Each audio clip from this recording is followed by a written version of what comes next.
As Florian declined to take a break for dinner, their wagon followed the road north to the farming villages, going through the citadel area and over the dam. Ludmilla informed the manor staff of their plans along the way.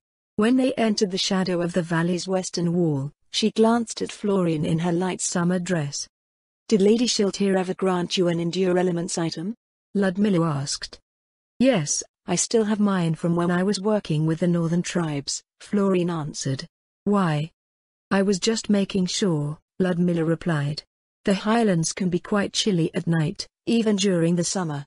When they came within a few hundred meters of the first farming village, the wagon slowed.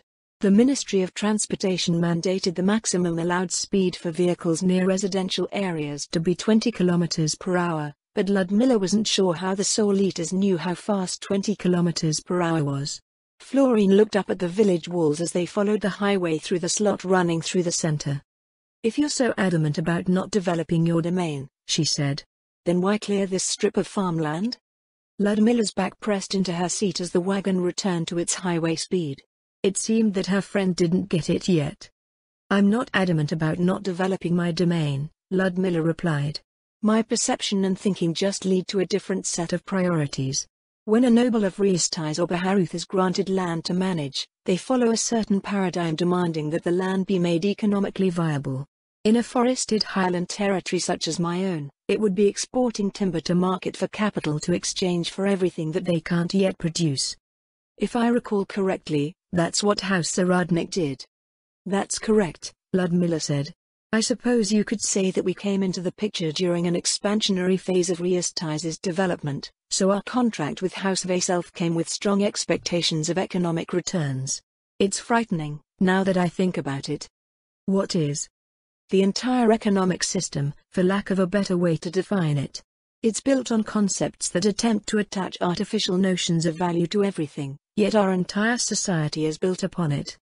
It was often said that a solid foundation was required to build anything that would last, but, in this case, the foundation was merely a fallacious concept with no intrinsic value." "How are our notions of value artificial?" Florian asked. "I know that I can always exchange one thing for another." "Are you sure about that?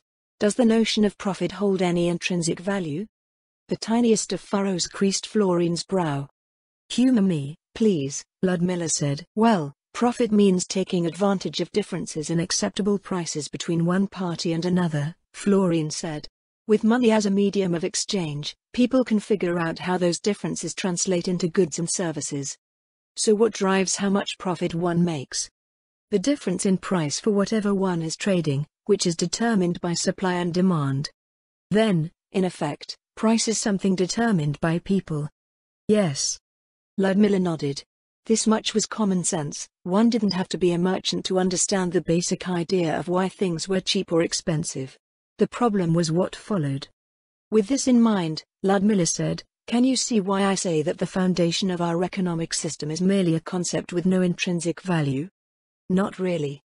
The intrinsic value of profit is based on something that people come up with. I made so much gold. I turned a 50% profit. I'm sure that, as a merchant, you've heard and seen this far more than I have." "Naturally," Florian replied, "but even if a gold coin has no intrinsic value beyond its content, people still accept those profits that they turn because they come in the form of money. As I mentioned, it's a medium of exchange." "I can't deny the utility of money as a medium of exchange," Ludmilla said. "But that's the problem I'm getting at." "Well, maybe it is?" She fell silent for a moment, collecting her thoughts as they passed the next village. It was something that she had always felt, but hadn't grasped more solidly until the development of her domain under the Sorceress Kingdom was well underway. If she had just been a regular druid or ranger who actively resisted the advance of civilization - the so-called hermit or wilderness renegade, Ludmilla would have never been exposed to the intricate workings of the monstrosity that they faced. Conversely, most people who worked within the system didn't seem to realize that they were being encouraged to do so, didn't care, or actively embraced it. "For simplicity's sake," Ludmilla said, "when a trade caravan makes a 10% profit on their route, what happens?" "I would probably bring in the caravan leader for a performance review," Florian said. Ludmilla blinked silently at her friend's answer. 10% is terrible, Florian's lip twitched. Unless the route is remarkably short, it most likely wouldn't cover the logistical costs of the venture. Alright, so what would be acceptable for the average trade route? A 3-week trip between here and our winter probably brings in a 300% profit after covering operational overhead if it's shipping timber. 300%? It should be somewhere around there. Of course, we've been shipping goods that are harvested and processed cheaply in the Sorcerer's Kingdom. They're delivered to Lian's bordered town via container and they're moved from there the old-fashioned way. She resisted the urge to shake her head. Merchants were expected to maximize their gains, but, every time her friends described their activities and mentioned their gains, the numbers begged belief. Still, it served to emphasize the point that she was trying to make. So you walk away with this 300% profit, presumably in trade currency, but that currency doesn't realize its value until you use it, yes? Yes, you could say that, Florine replied. And you've essentially obtained 4 trees worth of currency, which you use for various things. Purchasing more inventory, growing your business, investment, luxuries, and so on. For the most part. Now this might sound strange, Ludmilla said, but did you actually turn 1 tree into 4? Of course not. And when you go out and utilize your profits, do commodities simply manifest out of nothing to satisfy your demand for them in quantities that match your profits? Again, of course not. Not usually, at any rate. And do the end products of the lumber trade re-enter the market with their full intrinsic value, if at all? Sometimes, furniture and the like is resold, Florine said. Most products end up wearing out and breaking or needing to be repaired. That includes housing. So the entire market is like this, Ludmilla said. Commodities are usually consumed. People ply their trade in order to meet their needs and perhaps afford some luxuries. Naturally, most people are driven to make more to earn a better quality of life for themselves and their families. I don't see a problem with that. Their carriage stopped at the windbreak halfway between the second and third villages. Ludmilla disembarked and led Florine along the edge of the field and up the broad terraces. The problem is that all of that economic maneuvering is artificially induced, Ludmilla said. All living things naturally seek out what is desirable, but most living things live within the limits of what their territory can provide.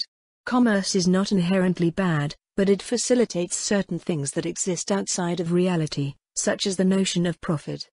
I'm not sure that I follow. Florine produced a shawl from her infinite haversack and wrapped it around her shoulders. As far as I can tell, my profits can be used to purchase real things, so how can those profits exist outside of reality? Maybe reality is a poor choice of words, Ludmilla said.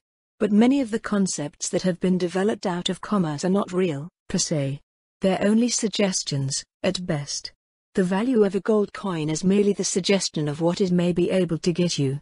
Whether you can get those things or not depends entirely on whether they're available to be purchased. Similarly, profits must be realized or they mean nothing. When one realizes profits, all sorts of suggestions are dangled before them. To those who don't really think about what's going on, they're treated as promises. They follow this promise of good things and pursue more profits, dragging all of the people that they deal with or have any influence over along with them. The people that they trade with are given access to a slice of those profits, and the people that see them succeed are offered a model of success. Everyone becomes a willing and eager participant in a system built on subjective notions of value, and the only limit on that participation is the economic viability of any given activity. I can't claim that notions of economic value aren't subjective, Florine said, but, at the same time, economic value is real. The only moment it becomes real is if two people agree upon a certain value and a transaction is made, Ludmilla replied. And the worst part is that the agreed upon value can and does supplant the true value of any given thing, creating a new hierarchy of value that is detached from reality.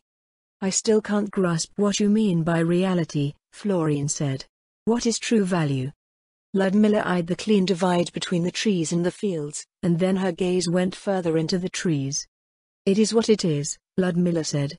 Literally. These trees that we are walking past, are they worth anything to a merchant? Yes, Florine said.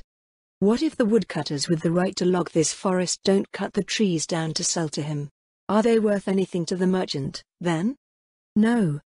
So it stands to reason that, to everyone who trades with this merchant, these uncut trees are also worth nothing. Well, he can't trade it, so that would be correct.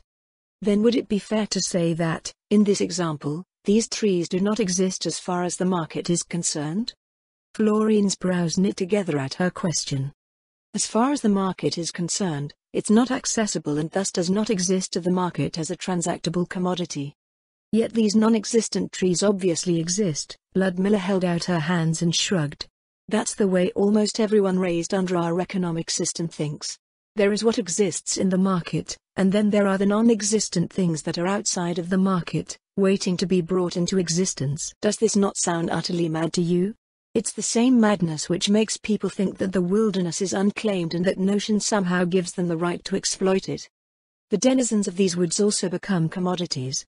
Those that cannot be commoditized become undesirables and are driven away or killed. What we consider pioneers are considered invaders in the areas that they attempt to expand into. And what fuels their efforts is this. She pulled out a gold coin from one of her pouches, eyeing it balefully. It is said that money is the root of all evil, and people can provide any number of cases where the need for it leads to evil acts. But the greatest evil of all is something that barely anyone notices, the idea that one can detach anything from its intrinsic value and impose a new, subjective value upon it.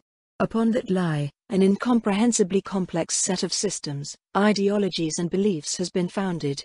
At the end of the long line of transactions that are taken for granted lies this.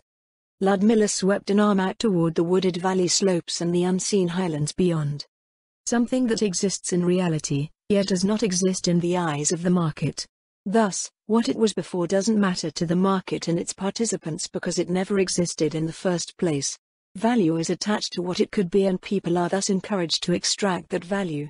The reason why that value exists doesn't matter to the market's participants so long as they can conduct their desired transactions. No matter how good or kind-hearted one is, the idea that the blood of hundreds might have been spilt just to acquire the materials for the nice footstool that they're buying in our winter won't ever cross their minds. I don't think I'm ever going to be able to look at a footstool the same way again, Florine muttered. So, to summarize, you want us to give up on money? Go back to bartering? No, the notions encouraged by subjective valuations would still exist even if one relied on barter, Ludmilla said. Money makes it easier to transport value. It also abstracts everything and creates a comfortable sense of distance between a product and its source. Then what? Fundamentally, it would be how you perceive the world and thus think about any given thing, but that's not a realistic request. Not one that can be fulfilled all at once, at any rate. Since you've been working with the demi-humans, I thought it would be easier for you to understand after being exposed to their views and their very different way of life. They came to the end of the windbreak where it joined the forests blanketing the steep valley walls. There, the stream that flowed through the middle of the windbreak cascaded down the rocks. Ludmilla scanned the skies above. Are we supposed to climb this? Florine asked.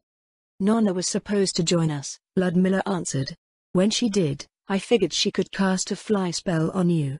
But I don't know how to fly. It just comes to you when the spell is cast, Ludmilla said. Something like a matter of will? Anyway. Florine let out a gasp as Ludmilla came over and swept her off of her feet. She activated her hairpin and gently rose into the air. Her friend threw her arms around her neck in a panic. I'm not going to drop you, Ludmilla said. I don't know how you expected me to react. Florine trembled. At least warn me about what you're going to do. That usually comes with 30 minutes worth of questions, reassurances, and mental preparation. It's better to just get it over with. You sound just like my mother, Florine grumbled. Your mother flies? No, it's when she spoke to me about my first targ. Why did you do that? Do what? You're using your abilities on me, Florine said. Do you realize that the whole setup just now was likely the result of your persuasive ability? Having that long conversation and then abruptly changing the flow both mentally and physically unbalanced me. Even now, I'm... Florine let out a small sigh before falling silent. She refused to let go, instead hugging Ludmilla more tightly. There's no need to panic, Ludmilla said. I'm not panicking. Florine replied, just don't mind me. It was hard not to mind. She could hear things from quite a ways away, never mind the hammering heart within the breast pressed against her. After a minute, they reached the top of the valley and Ludmilla settled on an exposed outcropping at the top of the cascade. She took a few steps into the trees before setting Florine down. Her friend straightened her skirts before crossing her arms and giving Ludmilla a reproachful look. "What?" Ludmilla asked. "Nothing," Florine answered. "My head's just all muddled now. Do you think Lady Sheltier will, with us, together?" "I don't doubt that she will," Ludmilla told her. "When, where, and how is entirely up to her, however, and I have no idea what her plans for you are." "Does she bite?" "She bites me, at least," Ludmilla said. "If she does bite you, make sure you don't bleed on her too much or things might get rough." Ludmilla had been sent flying or broken in various ways more than a few times. She wasn't sure whether it was because Lady Sheltier did it by accident or did it on purpose because Ludmilla could sustain damage that a human could not and would eventually regenerate anyway. Either way, she seemed to enjoy it. "But won't I turn into a vampire if she bites me?" Oh, that's what she was worried about. People only turn into vampires if they get drained dry. A little bloodletting won't do much more than make you tired, and Lady Sheltier won't take so much that it affects your ability to work. Service to His Majesty is paramount, after all. "I see. Now that we're back in the Sorceress Kingdom, I've been getting nervous about it." "Well, she won't kill you, at least. You're more valuable to her alive." A black dot appeared in the skies over the valley, growing into the robed figure of Nonna. Ludmilla used a magic light to signal their position and the Elder Lich floated down beside them a few minutes later. "Anything new to report?" Ludmilla asked. "Little of note has changed," Nonna answered in her dry monotone. "According to the postal officer that supervised the most recent delivery of supplies, they've been raising shelters out of locally procured materials. It appeared that even the administration was minimizing contact with the refugees." She wondered whether that, too, was a result of the same sort of thinking that she was discussing with Florine. The administration was focused on productivity, so the refugees had become invisible aside from the fact that they were a drain on productivity until someone came along and incorporated them into the economy. The reports didn't even mention whether they were nocturnal or diurnal, which was why she settled on seeing them in the evening. They followed the stream, walking roughly 500 meters east before coming across the Death Series servitors patrolling the perimeter of the refugee area. Nothing could be seen from there, and they had to walk another 2 kilometers before Ludmilla spotted signs of her guests through the trees. It was another few hundred meters before the orcs became aware of their approach. When they did, they didn't immediately move to confront them, instead spreading out in the forest all around. Neither Florine nor Nonna seemed to be aware of their maneuvering. Ludmilla betrayed no sign of her noticing them, using the opportunity to gain an understanding of the other party. The demi-humans were supposedly refugees who had been granted sanctuary in the Sorceress Kingdom, but they were wary. Being surrounded by undead patrols may have contributed a bit to that. Many held makeshift weapons, mostly clubs, quarterstaves and improvised spears, while those who appeared to be mystics looked like they were readying their spells. If they weren't in their present situation, she was fairly certain that they were the type to deal with intruders swiftly and decisively. A single thing stood out to her above everything else, however, and that was the fact that she had seen this race once before. They were the same type of pig beastman that had been driven over the ancient past by the evil star. She later found that the powerful fiend was the same Yaldabaoth that had gone to war with the Holy Kingdom of Roble with his tribal host drawn from the Abelian Hills. "Stop where you are." A male voice called out from in front of them. "Who are you? This is too soon for the next delivery of supplies." "Shouldn't it be what are you here for?" Ludmilla glanced at Nonna, who was walking behind and to the left of her. Had she not come before this? Or did they have a hard time differentiating between various types of undead?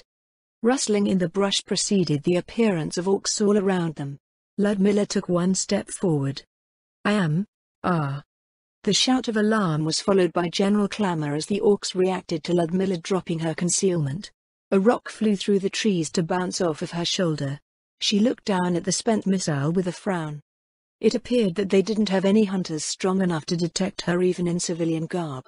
This was doubly strange since she had grown considerably weaker with her recent death, becoming not much stronger than she had been before she was deployed to the Draconic Kingdom. A silver-ranked ranger would have detected her without much effort. Additionally, a martial art-like focus battle aura would have allowed the rock to bypass her damage reduction. The attack itself wasn't strong enough to overcome the threshold of damage that it nullified. In the second or so that it took to analyze the brief series of events, she could only come to a single conclusion. They were weak, about as weak as the civilian beastmen that had migrated to the Draconic Kingdom. She examined a few of the others just to make sure, and her senses confirmed her initial assessment. "I am Baroness Ludmilla Zaradnik, your host." The male who called out to them peered at her, then Florine, then Nonna. "You claim to be the lord of this territory?" The note of suspicion in his voice spoke volumes. Ludmilla's ring of non-detection prevented attempts at gathering information from her directly, and she had made no overt displays of strength. He didn't believe that she was a human lord because lords were expected to be exceptionally strong specimens of one's race, and Ludmilla appeared to be nothing more than a weak human. Lords being strong was a common perception in tribal societies, so it didn't come as a surprise. However, the orcs' attitude towards her and Florine might serve as an indicator of how well the orcs would get along with the generally weak human citizens of the Sorceress Kingdom. "I do," Ludmilla replied. The orc exchanged a look with his fellows before taking a step forward himself. "I am Dal Ganzu," he said, "of the Ganzu tribe." His name almost sounded like three grunts strung together. The name of the tribe, however, felt familiar. "The same Ganzu tribe led by QRS Ganzu?" she asked. Dal's eyes widened in shock. Similarly shocked voices rose from all around them. He came forward fast enough for most people to believe that they were being aggressively rushed, but Ludmilla only stood and awaited his reaction. "Where did you hear that name?" he demanded. "QRS Ganzu is our lord, my father." "I heard it from an orc lord who claimed to be QRS Ganzu," Ludmilla replied. "He was taller and far more massive than you are, and he wielded a war club." "That is the weapon he favored," Dal said. "Where did you meet him? Under what circumstances?" "He was bringing up the rear of several thousand other orcs who were in turn being pursued over a mountain pass by fiends. One that was referred to by another fleeing people who had arrived a few months previous as the Evil Star. I believe you may know him as Yaldabaoth." The voices from around them instantly hushed. Dal seemed to shrink at the mention of the fiend's name. He took a step back, then another. "So my father escaped that hell," he said.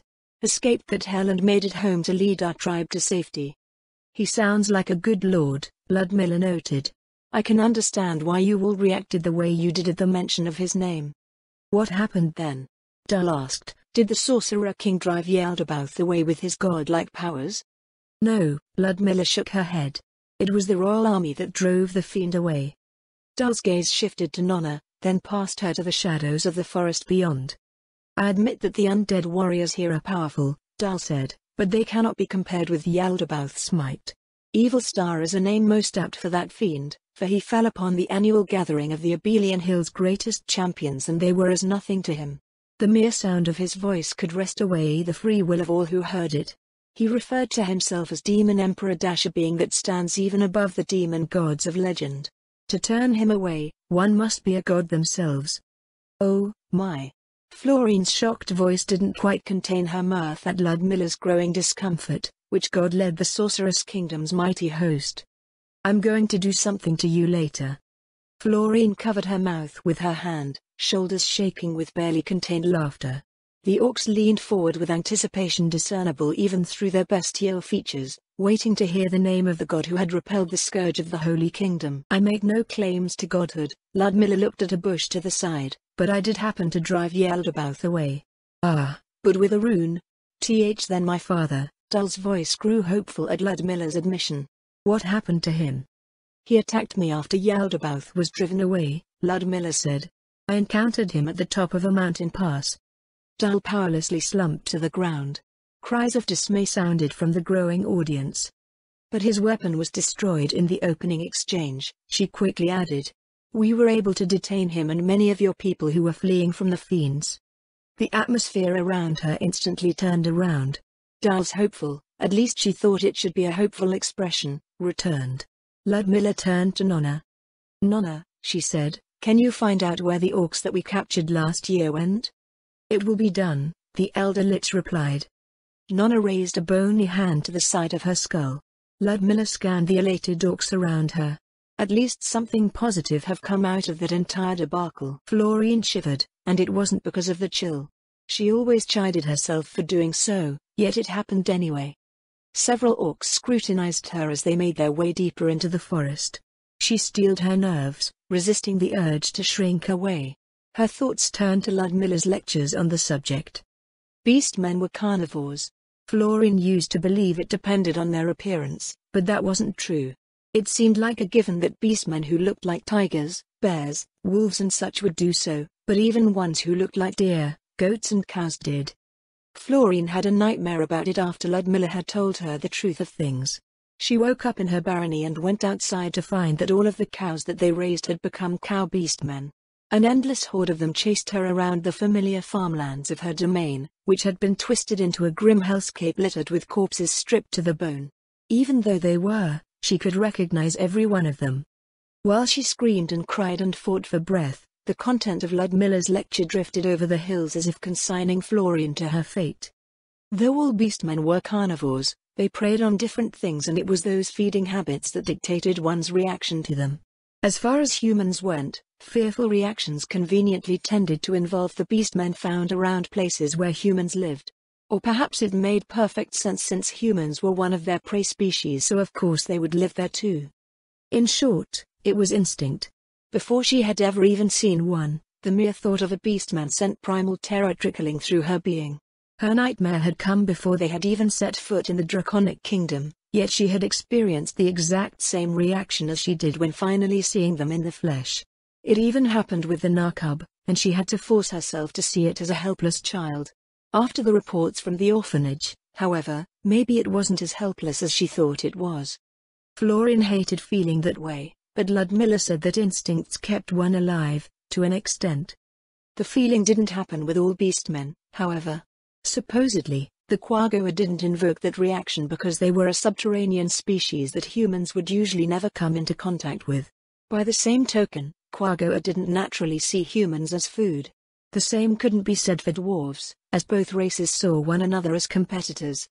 When Lady Shaltir transported Susharu's tribe and told Florine to do something about them, Florine didn't think them any more special than the other new residents of the demi-human quarter. They had needs specific to their race, of course, but the fact that they didn't evoke any strong instinctive reactions out of her and the humans that they interacted with went unnoticed. In hindsight, they had probably been purposely chosen for settlement. If it had been something like Nara Irma that had been selected instead, the minds of the citizens would have likely been flooded by their instinctual fear. Operating under those conditions would have been difficult, to say the least. It was an undeniably wise move by their new government. The city was able to see what beastmen were like without the storied horrors that were associated with them getting in the way. The orcs, however, were every bit as terrifying as the beastmen in the Draconic Kingdom. Florine couldn't even figure out why. They were pig beastmen, meaning that they didn't have the same set of natural weapons as their felid counterparts. Yet, a sense of danger emanated from them even as they simply stood there and watched. Ludmilla had briefed Florine on proper conduct around predatory demi-humans before she started working in the Great Forest of Tob. It was that briefing that Florine now actively drew upon. If you do not wish to be prey, then don't be. It sounded disingenuous, at first, but Florine found it to be invariably true.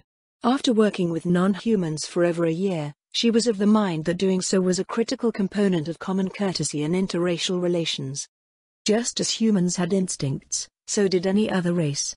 If one ran, then there was the instinctual compulsion to chase. Every human instinct concerning other races was characteristic of their basic relationship with those races, and so that behavior acted as a set of cues that invoked instinctual responses in turn. By not invoking a cascade of instinctual responses, one created a more neutral situation where rational communication was possible. Ludmilla also mentioned that humans were predators as well, but Leanne just couldn't see her that way. Maybe that was why her friend carried herself the way that she did and why people tended to be wary of her. Florine held herself tall and gave off a relaxed air. She didn't flinch away from any gazes that she met, instead holding them for a time before turning her attention elsewhere. The orcs didn't give any indication that they recognized what she was doing, and they didn't do anything beyond looking from their places between the trees. It wasn't long until they started passing the dwellings of the orcs. They were crude, at best, but the refugees had also recently arrived. Each one appeared to be formed out of a basic form of wattle and daub, and each panel was arranged against frames made out of different lengths of wood. Any gaps in the walls were sealed with a mix of mud and grass. The lack of uniformity gave each group of homes a haphazard feeling. Ludmilla also seemed to be casually examining them as they passed. Dal kept giving her furtive looks. "We didn't fell any trees," he said, "just in case you're wondering. It's all dead wood." "Thank you for your consideration," Ludmilla replied.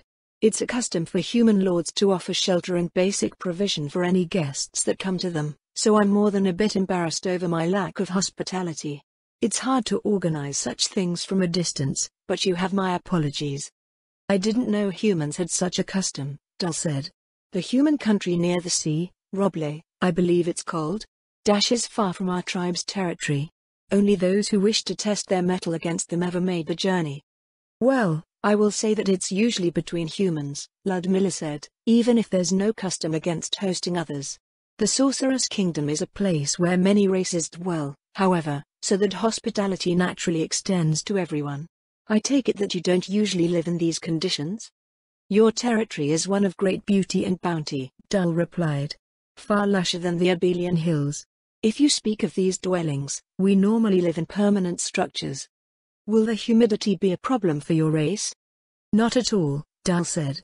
"Even if we hadn't gone through everything that we did, we would still see it as a paradise." "I'm glad that it pleases you," Ludmilla replied. "Did His Majesty or any of the Sorceress Kingdom's officials mention how long your stay would be?" Dal's steps ceased. I mean no offense, but the arrangements were vague. At least they seemed vague to me." "Maybe something was lost in translation," Ludmilla said. "Do you remember what was said?" "It didn't seem complicated," Dal replied. "Maybe that's why we didn't think much of it. We were imprisoned in a human city when the Sorcerer King found us. He offered to take us to his country after a brief discussion. We outright refused at first. All we wanted was to get as far away from everything that was going on as possible. His Majesty eventually convinced us and sent our tribe here. Many others came later, freed from Yaldabaoth's demonic tortures when the Abelian Hills was wrested from the grip of his minions." "I see, but what about your arrangements?" "That's the thing," Dal said. "I don't think there were any specific arrangements. He convinced us to come to his realm and we were sent here through a hole in the air after we agreed. It left us with a great deal of uncertainty, but we weren't sure what the customs of this land are. Not long after our arrival, we were told by someone that we would stay here until someone came to deal with us." Florine exchanged a look with Ludmilla. "Is it just me, or does everything seem to start out this way?" "No, I think you're right. There's always a vague sense of direction at first, and then we find that we've actually been left to figure things out on our own. Even those materials that Lady Albedo prepared last year were like that. I suppose I can see why, though. The administration requires data and they don't have much in the way of data on these orcs." Ludmilla probably had the gist of it. People at the top relied on the organizations under them to provide the information required to make effective decisions. Those that led the frontline efforts, namely the nobility and their staff, did most of the legwork. "I suppose I'm that person," Ludmilla said wryly. "Since it's like this, did the Ganzu tribe have any plans?" "Honestly, we don't know enough about this country," Dal said. "Until we do, it would be nice if we could stay here or someplace like it."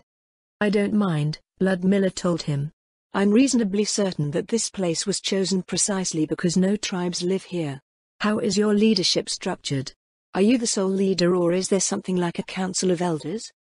"Our elders oversee day-to-day things. The strongest warriors in each village act as the leader, though they usually defer to the elders in all matters other than raiding and the defense of our territories." "Are we the ones that are actually backwards?" It was a question that often came to the forefront of her thoughts whenever she dealt with other races. Aside from the dwarves, no other race she had encountered relied on lineage to determine leadership. The strong ruled, and the existence of a tribe depended on that strength. Yet, even if the strong could do whatever they wanted to, they usually only came to the forefront in situations that demanded that strength. Why were their societies so different? Was it because of job classes? As humans were never just human, human society reflected that. Every adult human was one thing or the other, but every demi-human started out as the same thing. Maybe that helped to create a sense of recognition in demi-human societies that didn't exist in human ones. An orc would forever be an orc until they went out of their way to become a fighter, ranger, or druid. Dal led them past several more circles of dwellings before the understory opened into a grove. There, the stream that ran through the forest filled a large pond at the grove's center before continuing on its way. He stopped at one circle of homes, where two orc children stopped what they were doing to look up at them. "I'm back," Dal said. "Where's Mother?" The two kids looked into the shadowed entrance of a nearby hut. One of them got up and went in. "Those are my sisters, by the way," Dal showed a sharp-toothed grin. "Lida and Dida. They were certainly cute names, but I know," Dal snorted. "My father wasn't very imaginative, so he named them all after himself." "Your father's name is QRS, isn't it?" Florine asked. "Yes?" The orcs seemed uncertain as to what the problem was. Maybe they heard things differently. After a minute or so, an orc female poked her head out of the nearby hut. "Dal," she said, "who are these people?" "Baroness Ludmilla Zaradnik," Ludmilla introduced herself, "the lord of this territory. This is Baroness Florine Gagne, a friend of mine." Names. The orc came out of the hut and rose to her full height. "Did my Dal do something to displease you?" "Mother." Florine smiled at the strangely human interaction. While there were many differences between humans and beastmen, it seemed that some things carried over racial boundaries. "I just returned from my campaign in the southeast," Ludmilla replied.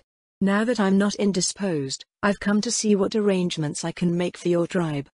"Oh, and get this, Mother," Dal said. "She knows Father." Furrowed her brow at her son's declaration. "How is that possible?" she said. "The only humans that he's ever told me about are the ones from that country on the sea." "Well, the thing is," Dal went on to excitedly relate Ludmilla's account. Ludmilla occasionally corrected him on one thing or another. Sat down as his son spoke, her expression a complex mix of emotions that Florine couldn't untangle. If the Abelian wilderness was filled with unfamiliar races, how in the world would she sort stuff like that out? I thought he was gone," breathed. Dal said that he was captured. "Where is he now?" "Did the administration get back to you, Nonna?" Ludmilla asked. "They have," the elder lich answered. "The individual in question was returned to his previous situation after being captured." As one, the orc family's elated expressions faltered. "You mean he was returned to the village?" said, but we didn't see him anywhere after our old home was liberated. QRS would have done anything to see his family safe." "You may file a missing person report with the administration, if you wish," Nonna told her. Dal turned his attention to Ludmilla. "How long ago was this?" he asked. "Close to the end of last summer," Ludmilla said. "But we were rescued just a couple of months ago." Dal leaned his arm against a nearby tree. "We were all imprisoned by Yaldabaoth's minions, so does that mean he went and tried to save us again? In that case..." The orc swallowed. Florine's heart twisted in her chest. "I'm sorry," Ludmilla said. "At the point that he was captured, he was part of an invading force.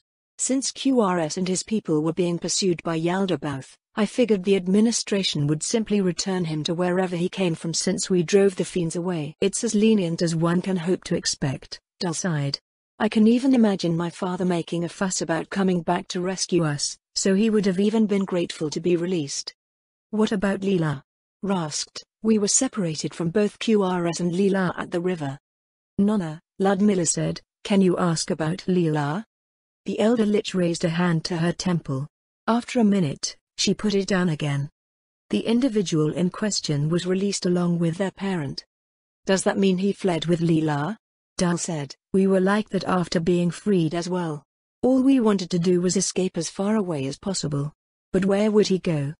"The only option left would be south," said. "To Avasha. We should go look for him." "Is there some obvious place to look?" Ludmilla asked. "Avasha is a huge forest," said. "A sea of trees. There are a dozen or so demi-human kingdoms there, plus the elves. I don't know if QRS would stop in any of those countries, but we could at least ask if anyone had seen him and Leela." "I'm afraid that the Sorceress Kingdom doesn't have any diplomatic missions in Avasha yet," Ludmilla said, "else, I would have made the request personally." "There's nothing that you need to apologize for," Dal said. If anything, I can only thank you for not killing my father for intruding in your territory. We can go and ask ourselves once we recover our strength. Recover? Florine eyed the orc family. They were nothing if not robust. What would they look like when they were healthy again? Maybe the Sorceress Kingdom will have some contacts there by the time you're ready, Ludmilla said. For now, we should see to the needs of your tribe. They went to the pond's southern shore where an assortment of adult orcs awaited them. Florine couldn't tell what they were as they didn't bear the telltale trappings of mystics or other vocations, but it couldn't be helped considering that they had been rescued from a prison. It looks like he called ahead for them. How do you know? I didn't notice any runners being sent out to retrieve the elders. These orcs might be more advanced than the beastmen of Rolengork. Unlike Lian, who saw technology as a measure of advancement, Ludmilla primarily gauged the state of a society through the depth of its culture and institutions. Florine was of the mind that Ludmilla was correct in this, as it was impossible to hide the nature of any given group of people by measuring them in those terms. Technology, however, was adopted quickly so long as it was useful, and how it was used was dictated by the nature of a people. Dal, a female in the center of the gathering said, "Who is this?" "This is, Baroness Ludmilla Zaradnik, the lord presiding over this territory. I apologize for my delay in meeting with you, but, now that I'm here, I'd like to work out what your people require for the time being." Several moments passed as the elders discussed her opening statement between themselves. "Ludmilla, are you sure these people are all the same tribe?" "I was just thinking the same thing." Florine couldn't be certain, but Ludmilla probably had a better sense for it. In any organization that had sorted out its hierarchy, there wouldn't be so much discussion over a straightforward opening. "I hope you don't mind my asking," Ludmilla said, "but is this how you always do things?" "The elders are members of different villages," Dal explained. "They're what's left of our leadership after the end of Yaldabaoth's reign.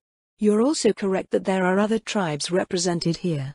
Yaldabaoth's minions just threw us all together, and with so few of us left when everything was over, we decided to merge into a single tribe." "That's understandable enough," Ludmilla said. "I'll be keeping things simple for now, so there's no need to worry about the long-term consequences of anything we discuss this evening. First, I'd like to ask whether the food we've been providing you with is suitable for your species. I wasn't familiar with your dietary needs, so I ordered provisions that should be edible to people on both sides of the mountains." "Both sides?" one of the elders asked. "Do you mean to say that we're on the other side of the Great Northern Range?" "It's the southern border ranges to us," Ludmilla smirked. "There are races common to both sides, as well as the game animals that they hunt. And here I thought that we were whisked away to some other part of the world." "There were no problems with food," the first elder said. "Thank you. If the meat is procured locally, however, we could save you the trouble by sending out our own hunters." Florine quietly listened as the discussion progressed. She knew that Ludmilla's way of doing things was very different from that of her friends, but she marveled at the results it produced. Florine would spend days or even weeks trying to explain things to the tribes that she worked with, but the orcs seemed to require no explanations. Within minutes of meeting with the elders, the entire Ganzu tribe had become a willing workforce. How much of it was strategized in advance? Or was it simply because they spoke the same language? "The reports from my adjutant state that there are slightly over 5,000 of your people here," Ludmilla said. "Has that changed in any significant way?" "No," Dal said. "More orcs stopped arriving after a week or so." Ludmilla reached into the infinite haversack on her right hip, producing a folder filled with documents. "Since the density of game is much higher on this side of the mountains." She flipped through to stop at a certain page with a slight frown. "Why is the amount of meat that each individual eats in a week measured in goblins?" "Because everyone knows what a goblin is." "That feels like an unflattering way of achieving status as a unit of measurement. Anyhow, your rates of consumption aside, how is the balance of your population? Do you have enough hunters and mystics to support your communities?" The elders turned again to discuss amongst themselves. Dal scratched his ear. "This is going differently from what I expected," he said. "How so?" Ludmilla asked.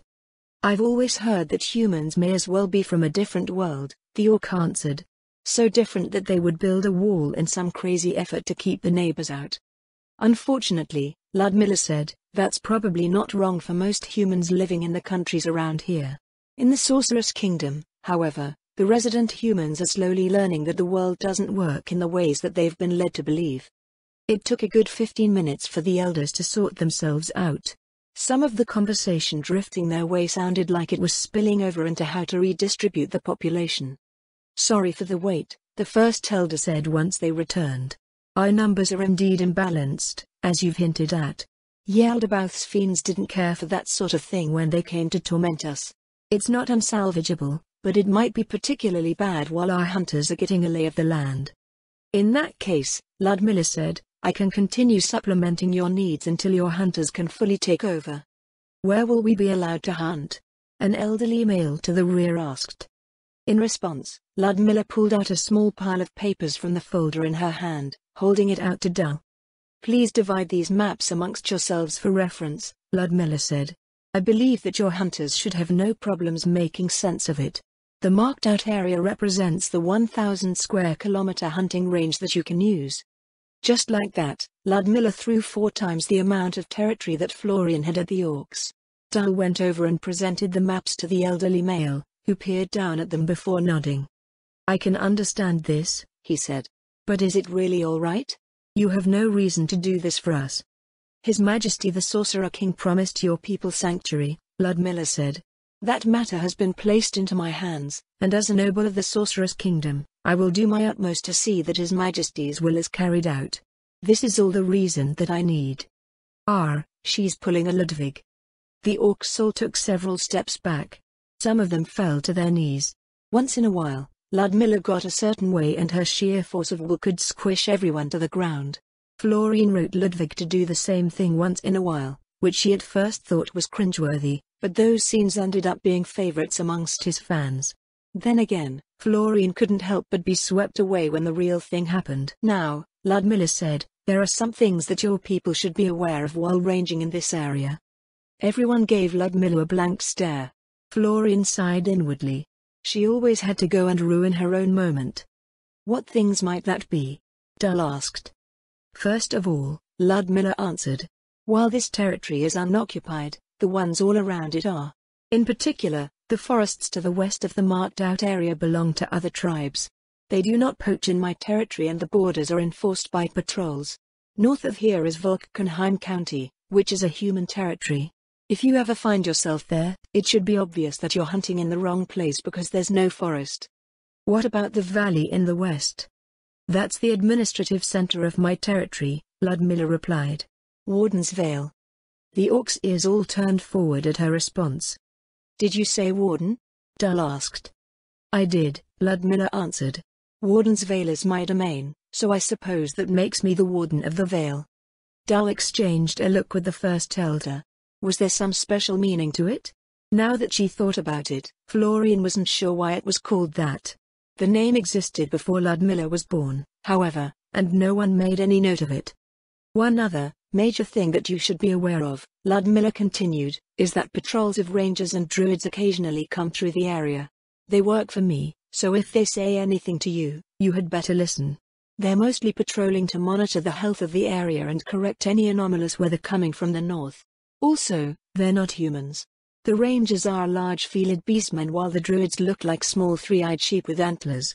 Dragons have mistaken the latter for prey and regretted it severely." "There are dragons here?" "Yes. That snow-capped mountain you see over Warden's Vale is home to one. Others fly through on occasion." "Will we be attacked?" "The one living nearby is my vassal," Ludmilla told them. "The ones flying overhead work for the postal service. The only reason one will come here is to deliver a parcel. Let's see. Next, we need to cover anything else you might need." Ludmilla scanned the dwellings along the south side of the pond. "Since you'll be here for a while," she said, "we should address the matter of housing. What kind of dwellings do you usually live in?"